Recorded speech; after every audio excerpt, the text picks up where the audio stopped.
అగాధ. ఈ గాథ గురించి మాట్లాడుకుందాము. అండ్ ఈ మూవీ ప్లాట్ ఏంటి అని అంటే, అగాధ అనే ఒక దుష్టశక్తి ఉంటుంది. అక్కడ దాని నుంచి ప్రజల్ని ఎలా కాపాడుతుంది హీరోయిన్ అనే పాయింట్ మీద ఈ సినిమా తీశారు. అండ్ ఈ సినిమా తీయడం కొంచెం పక్కకు పెడితే, ఈ సినిమా స్టోరీ ఆర్ రాసుకున్నప్పుడైనా సరే ఈ సినిమా ఎలా తీయాలనిపించిందో నాకు ఇంకా అర్థం కావట్లేదు. ఎందుకంటే ప్రొడక్షన్ వాల్యూస్, క్యాస్టింగ్ ఇవన్నీ పక్కకు పెడితే ఏదైనా ఒక స్టోరీకి పర్ఫెక్ట్గా కావాల్సింది ఏంటి అని అంటే ఒక మంచి స్క్రిప్ట్. ఇప్పుడు ఏ సినిమాకైనా మంచిగా కావాల్సింది మనకి ఒక స్క్రిప్టే. కానీ నాకు ఈ సినిమాలో నాకు అది కనిపించలేదు. అండ్ ఇది ఒక సూపర్ న్యాచురల్ మూవీ కాబట్టి హారర్ ఎలిమెంట్స్ అండ్ మనకి థ్రిల్లర్, జంప్ స్కార్స్ ఇవన్నీ మినిమం ఎక్స్పెక్టేషన్స్ అందరికీ. కానీ ఈ సినిమా చూస్తున్నంతసేపు నాకు ఎక్కడ కూడా అదే ఫీలింగ్ రాలేదు. లైక్ మేము వెళ్ళింది 10:40 షో అల్లు సినిమాస్లో వెళ్ళాము. థియేటర్ వాజ్ ఆల్మోస్ట్ ఫుల్, అందరూ వచ్చారు థియేటర్కి.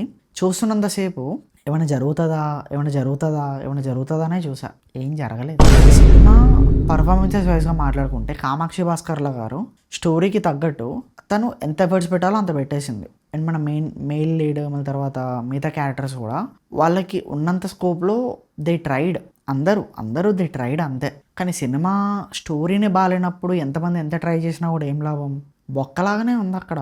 బ్యాక్గ్రౌండ్ స్కోర్, మ్యూజిక్ బాగుందబ్బా. మ్యూజిక్ చాలా బాగుంది, నాకు మ్యూజిక్ నచ్చింది మూవీలో.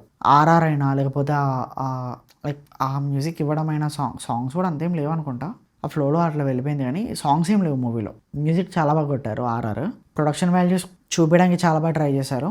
అండ్ ఓవరాల్గా నాకెలా అనిపిస్తుందని చెప్పాలి అని అంటే, it was half baked movie. నా వరకు నాకు అంతేం అనిపించలేదు, నాకు నచ్చలేదు. ఈ సినిమా మీరు థియేటర్లోనే కాదు ఓటీటీలో కూడా స్కిప్ చేయొచ్చు. ఎంఎస్ రాజు గారు మాటలు, screenplay, direction by MS Raju గారు. ఈ సినిమా మీరు రాసుకున్నప్పుడైనా సరే మీకు ఎలా తీయాలనిపించిందో నాకు ఇంకా అర్థం కావట్లేదండి. ఎందుకంటే కల్ట్ క్లాసిక్ రాసిన హిస్టరీ ఉంది మనకిప్పుడు వర్షం కానీ, అప్పట్లో కల్ట్ క్లాసిక్ చాలా ఉన్నాయి. నాకు పేరు ఉన్నవాస్ అంటేనే వద్దంటానా. ఇన్ని మంచి మంచి సినిమాలు ఇచ్చిన వాళ్ళు ఇది ఎలా రాశారు, ఇది ఎలా తీశారో నాకు ఇంకా అర్థం కావట్లేదు. మేబీ ఏదైనా అమౌంట్ని లైక్ కన్వర్ట్ చేయడానికి ఇలా తీసారా, లేదంటే ఏదో చూపించుకోవడానికి తీసారా అనేది మాత్రం నాకు ఇంకా తెలియదు. ఇది చూస్తున్న వాళ్ళకి ఎవరికైనా తెలిసినా కూడా నాకు చెప్పండి.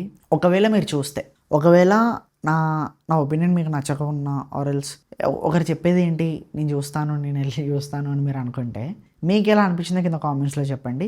Thank you again. ఇలాంటి రివ్యూస్, సజెషన్స్ అండ్ అప్డేట్స్ ఇంకా కావాలి అనుకుంటే మన ఛానల్ని సబ్స్క్రైబ్ చేసుకోండి అండ్ నోటిఫికేషన్ కూడా కొంచెం ఆన్లో పెట్టుకోండి.